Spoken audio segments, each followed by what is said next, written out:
Bien, este video que voy a grabar, que estoy grabando ahora, corresponde a la clase que deberíamos haber tenido de forma presencial el día viernes 20 de marzo. La voy a dividir en dos porque toma temas un poco distintos. Así que primero voy a repasar un poquito lo que habíamos visto las últimas horas de clase que tuvimos y después en la segunda parte ocuparme un poco más de lo nuevo. Lo que habíamos hecho hasta ahora era tratar un poquito de la ley de gravitación universal, o sea, entre dos objetos de masa 1 y masa 2, siempre hay una fuerza atractiva entre ellos. Esta es la fuerza que el objeto 2 le hace al 1 y esta es la fuerza que el objeto 1 le hace al 2. Pero el módulo de esa fuerza, de esas dos fuerzas, es el mismo. ¿Está bien? O sea, la fuerza con que el objeto 1 es atraído por el objeto 2 y la fuerza con que el objeto 2 es atraído por el objeto 1 están sobre la misma línea recta, pero tienen sentidos opuestos, aunque su módulo es el mismo. Y el módulo de esa fuerza depende del producto de las masas. Me olvidé de poner la distancia. Supongamos que estas dos masas están separadas por una distancia d. Entonces esa fuerza es proporcional al producto de las masas, inversamente proporcional al cuadrado de la distancia, y también está multiplicada por una constante denominada la constante de gravitación universal. ¿Está bien? Esto me quedó un poco torcido, así que lo vamos a poner. Entonces, esto era lo que habíamos visto acerca de la atracción gravitatoria entre dos objetos. ¿Qué habíamos hecho con esto? Bueno, habíamos hecho algunos cálculos poniendo masas con las que tenemos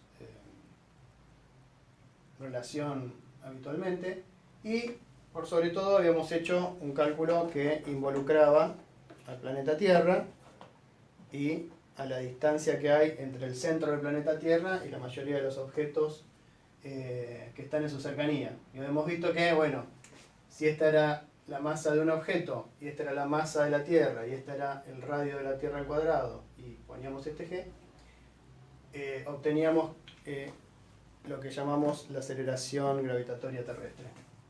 O sea que la aceleración gravitatoria terrestre no era más que una consecuencia de la atracción gravitatoria entre dos objetos. Tanto es así que si conocíamos el radio del planeta Marte, o de la Luna, o de Júpiter, o de todos los planetas del Sistema Solar, y la masa de cada uno de esos planetas, podíamos calcular cuánto era la aceleración gravitatoria en cada uno de esos planetas, y de hecho es lo que hicimos en cada uno. Y les recomiendo que recuerden ese cálculo. Cada grupo, el que calculó la aceleración gravitatoria en Marte, compare sus resultados con el que lo hizo de Venus y con el que hizo de Júpiter y con el que hizo de la Luna, porque para mí que es algo que va a entrar en el examen. Y como el que hace el examen soy yo, es una recomendación que vale tenerla en cuenta. También habíamos visto después qué pasa cuando tenemos dos objetos cargados, que tienen carga. Ponerle carga 1, ponerle carga 2. Podrían ser electrones, protones o cualquier objeto que tenga carga. Más allá de que tengan su masa estos objetos, el hecho de tener carga hace que haya una fuerza electrostática entre ellos, con la única diferencia respecto de... Bueno, con la única no, con una diferencia con respecto a la masa, que es que pueden existir objetos con carga positiva y objetos con carga negativa. Entonces, va a haber una fuerza de atracción o de repulsión debido a la carga, dependiendo del signo de la carga que tengan esos objetos. Por costumbre se le dice que es carga positiva y negativa. Se le podría haber dicho que era carga azul y roja, o verde y amarilla, o amarga y dulce, qué sé yo. Pero se dice que tienen carga positiva o negativa. Dos objetos que tienen la misma carga se repelen, o sea, negativo con negativo se repele, positivo con positivo se repele, y hay una fuerza atractiva si tienen distinta carga. ¿Está bien? Entonces, esa fuerza no la voy a escribir acá porque podría ser atractiva o repulsiva. Entonces, voy a escribir, esto sería la fuerza gravitatoria y esta es la fuerza eléctrica. Entonces habíamos visto que había un gran parecido en la escritura de la fuerza de atracción gravitatoria entre los objetos y la fuerza de atracción o repulsión electrostática entre dos objetos cargados. En la fuerza gravitatoria dependía de la masa, y si teníamos dos objetos cargados dependía del producto de las cargas, y nuevamente era inversamente proporcional a la distancia al cuadrado. Y acá hay una constante que, en lugar de ser la constante de gravitación universal, era esta constante acá, que lo hemos visto, lo llamamos todo esto como la ley de Coulomb. Perfecto. Muy parecido, ¿no? ¿Cómo se escribe? Esto depende de las cargas, pero es inversamente proporcional a la distancia, y cada uno tiene su constante. Pero claro, habíamos visto que ya que esta constante sea 10 a la 9 y esta 10 a la menos 11, iba a marcar qué fuerza era más intensa si las comparábamos. De hecho, hicimos el cálculo de dos electrones o dos protones puestos a cierta distancia. Calculamos la fuerza de atracción gravitatoria y la fuerza de repulsión electrostática, y hemos visto que la fuerza de repulsión electrostática era millones de millones de millones de millones de millones más intensa, ¿no es cierto? Si alguno faltó o si alguno no terminó el cálculo, le sugiero que lo consiga, porque es otra cosa importante. Más allá de los ejercicios que habíamos hecho y más allá de los comentarios que habíamos hecho, habíamos llegado hasta acá. Otra cosa que voy a borrar esto. Lo bueno de estar en un video es que no tengo que esperar a que copien ni nada. Si les interesaría copiar algo, lo pausan y listo. Me voy a centrar un poquito con la fuerza electrostática, porque lo que no habíamos llegado a remarcar lo suficiente, me parece, era el carácter vectorial de ambas fuerzas.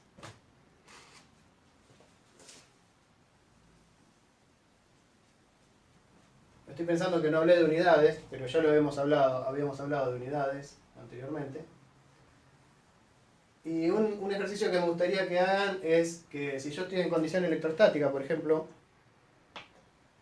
supongamos que tengo un cuadrado. Un cuadrado acá. Un cuadrado imaginario, como tanto les gusta decir en los libros de física. Y supongamos que tenemos una carga acá. De alguna manera, no sabemos cómo, pero se mantiene estática en ese lugar del espacio. Q1. Y acá tenemos una carga Q2. Y acá tenemos otra carga Q2.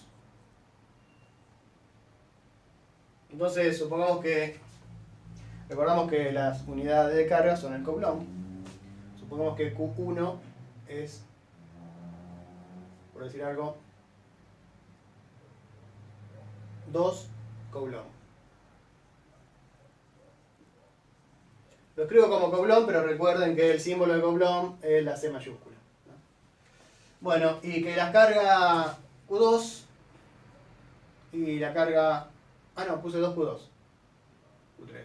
Vamos a poner Q2 y Q3 sean, no sé, pongamos menos 2 Coulomb. Voy a poner el símbolo. Menos 2 Coulomb y menos 3 Coulomb. Otra cosa que habíamos dicho, no lo hemos remarcado lo suficiente, pero lo que vale acá es el principio de superposición. Por empezar, lo que suponemos es que estas cargas, por alguna razón, no sabemos cuál, pero están fijas, no se van a mover. Recuerden que esto es electrostática. Entonces, la pregunta es,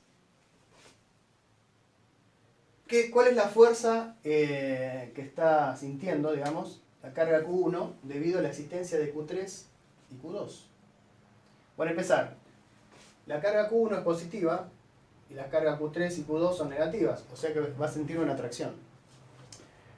Entonces, ¿qué más tenía que decir? Ah, la distancia.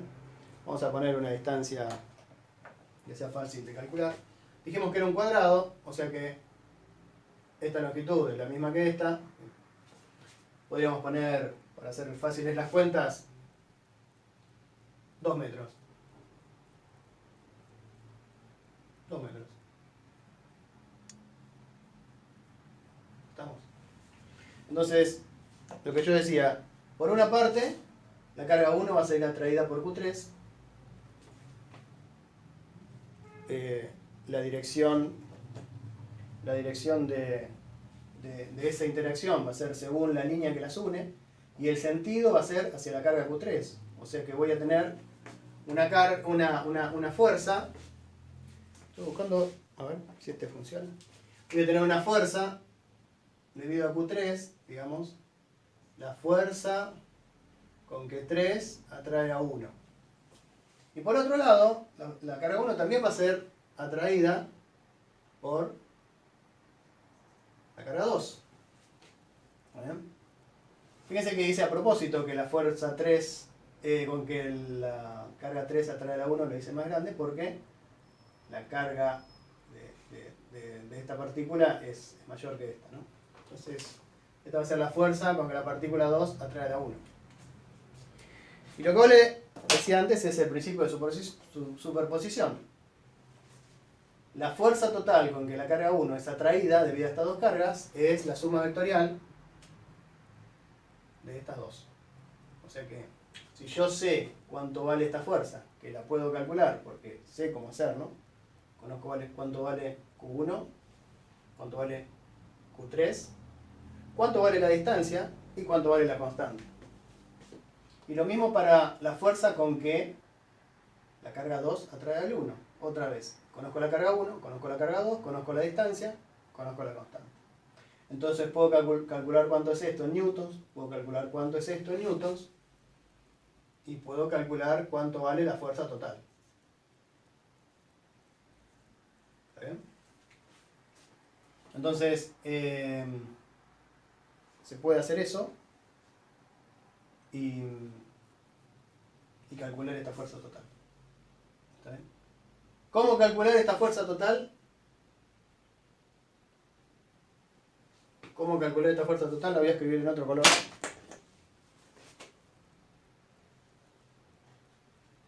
Fuerza total. Recuerden que el teorema de Pitágoras, ¿no? O sea, esta fuerza total con esta fuerza 2,1 y esta fuerza 3,1 forman un triángulo rectángulo, ¿no? Porque esta distancia es la misma que esta. Entonces, este triángulo rectángulo tiene una hipotenusa que es la fuerza total. O sea que la fuerza total al cuadrado es igual a la fuerza 2,1 al cuadrado más la fuerza 3,1 al cuadrado. Lo pongo entre paréntesis porque acá estamos hablando de los módulos de la fuerza, ¿no? Este es el módulo en newtons de esta fuerza, el módulo en newtons de esta fuerza. Entonces, si yo conozco cuánto vale la fuerza 2,1, el módulo, y la fuerza 3,1, el módulo, que lo calculé así, la fuerza total es la raíz cuadrada de la fuerza 2,1 al cuadrado más la fuerza 3,1 al cuadrado. Pero no funciona más. Bueno, la otra cosa que se podría calcular si quieren, si quisieran, podría ser cuánto es este ángulo o cuál es este ángulo de acá. Entonces, si yo quisiera calcular cuál es este ángulo, una vez que calculé la fuerza total, tengo un montón de datos que de manera que podría usarlo. Por ejemplo, usando lo que ya sabemos es muy común esto que dice acá, SOHCAHTOA, ¿no? Sabemos que el seno de un ángulo, si estoy en un triángulo rectángulo, es el opuesto sobre la hipotenusa, el coseno el adyacente sobre la hipotenusa, y la tangente el opuesto sobre el adyacente. Y la tangente el opuesto sobre el adyacente. Supongamos que ya hicimos esta cuenta, y es una buena suposición porque es una cuenta que tienen que hacer. Tienen que calcular cuánto vale esta fuerza total. Entonces, una vez que calcularon eso, supongamos, voy a escribir esto de acá, un poco más simplificado acá. Voy a respetar los colores. Supongamos que ya conocen cuánto es la fuerza 3,1. Esto es un número en newtons. Y supongamos que ya saben cuánto vale la fuerza total. Lo podrían haber hecho con la fuerza 3,1 y con la fuerza 2,1, pero no importa. Supongamos que deciden hacerlo de esta manera. Y quieren calcular este ángulo. ¿Está bien? Para este ángulo, este lado es el cateto adyacente, porque es el que está al lado. Y este lado es el cateto opuesto. El cateto opuesto coincide con la fuerza 2,1, que ahora no le damos importancia. Y la hipotenusa coincide con la fuerza total. O sea, la fuerza total sería la hipotenusa. Entonces tengo la hipotenusa y un cateto adyacente. Tengo, a ver, cuál de estas tres relaciones usa o involucra a la hipotenusa y al cateto adyacente. Y esta de acá. Hipotenusa y cateto adyacente. ¿Está bien? O sea que el coseno de ese ángulo es coseno adyacente sobre hipotenusa. Adyacente sobre hipotenusa.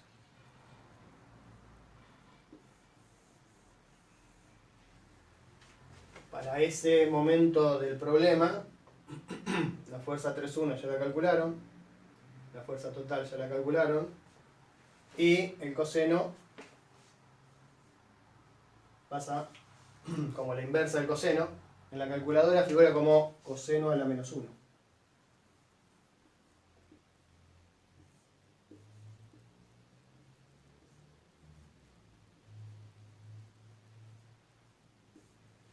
¿Está bien?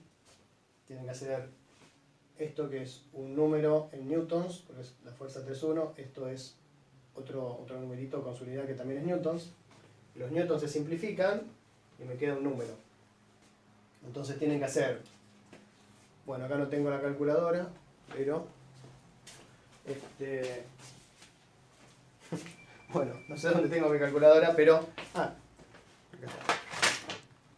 Lo que tienen que hacer es shift, coseno, y ahí aparece coseno a la menos 1, y escriben el numerito que quieran, que va a ser un numerito que va entre 0 y 1. Ponen 0, bla bla bla bla, igual, y les da el ángulo. Ok. Perfecto. Entonces, cópienlo bien porque es un ejercicio que quiero que resuelvan. Después vamos a, a, a resolverlo, pero creo que lo resuelvan solos primero. Después comparamos resultados, eso es lo que quería decir. Está. Entonces, mientras van resolviendo eso, y pensando en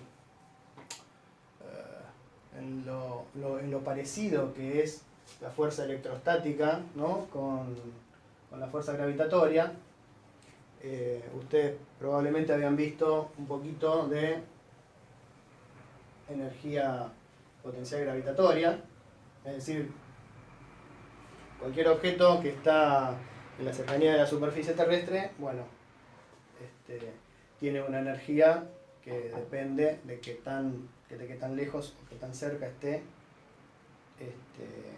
a la superficie terrestre. Era lo que llamaban energía potencial gravitatoria, ¿no? Era una aproximación. Así como habíamos visto que la aceleración de la gravedad terrestre era una aproximación, esta manera de pensarlo también es una aproximación, y veíamos que cuando algo tenía determinada altura, si lo soltaba, empieza a caer y adquiere energía cinética, ¿no? Típicamente, un ejemplo que se suele dar es qué pasa si yo tengo un desnivel en un terreno y tengo agua en ese terreno. A los cauces naturales de agua se los suele llamar ríos, y si ese río se encuentra con un desnivel pronunciado, lo que sucede es una catarata. ¿Está bien? Este lugar tiene una energía potencial gravitatoria mayor que este.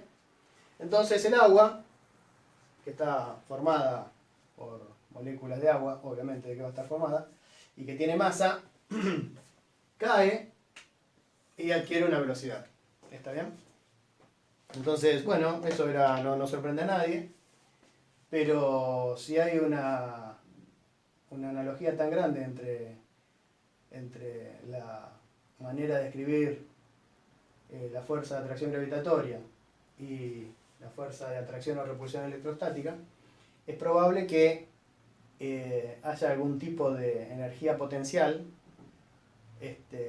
que haga que las cargas se muevan, ¿no? O sea, esta diferencia potencial, esta altura,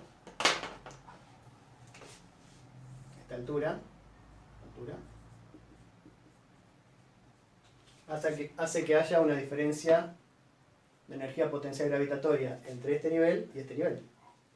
Por eso el agua, que estaba por acá, cuando llega acá, cae. Toma velocidad. Pueden ir a las cataratas del Iguazú y comprobarla. Ahora no, porque estamos en cuarentena. Pero podría pasar que haya algo equivalente en el tema de cargas, ¿no? De hecho, si esto es un potencial gravitatorio, podría ser que exista un potencial electrostático, un potencial eléctrico. Que haya esta diferencia de potencial gravitatorio hace que caiga el agua, que se mueva el agua, que se muevan cosas que tienen masa. Una diferencia de potencial electrostático haría, una diferencia de potencial eléctrico haría que se muevan las cargas. Y bueno, justamente eso es así, y existe algo que es una diferencia de potencial eléctrico, y las cosas que tienen diferencia de potencial eléctrico entre sus extremos son, por ejemplo, una pila, ¿no? Una pila. El potencial eléctrico existe, se mide en volts, y todos tenemos contacto. Mira, estaba cerrado. Todos tenemos contactos día a día con cosas que tienen diferencia de potencial eléctrico, ¿no? Esta pila, entre sus extremos, tienen una diferencia de potencial eléctrico de 1,5 volts. ¿Está bien? Entre sus extremos tienen 1,5 volts. Entonces, estoy seguro que de alguna manera podríamos hacer de que si disponemos de cargas libres, esas cargas vean modificado su estado de movimiento y se muevan. ¿Está bien? justamente al desplazamiento de cargas, es lo que llamamos corriente eléctrica. Así que bueno, el próximo tema que veamos va a ser referido a las diferencias de potencial eléctrico y a las corrientes eléctricas y qué cosas son las que evitan esa corriente eléctrica. Pero primero, eso va a ser el tema de la próxima clase. Voy a subir un video dentro de poquito. Primero tiene que terminar de hacer esto. Así que lo próximo que vamos a hacer es resolver este problema bien, que era lo que nos había quedado pendiente, y después vamos a ir al tema de corrientes eléctricas. Así que bueno, terminen lo que hay que hacer.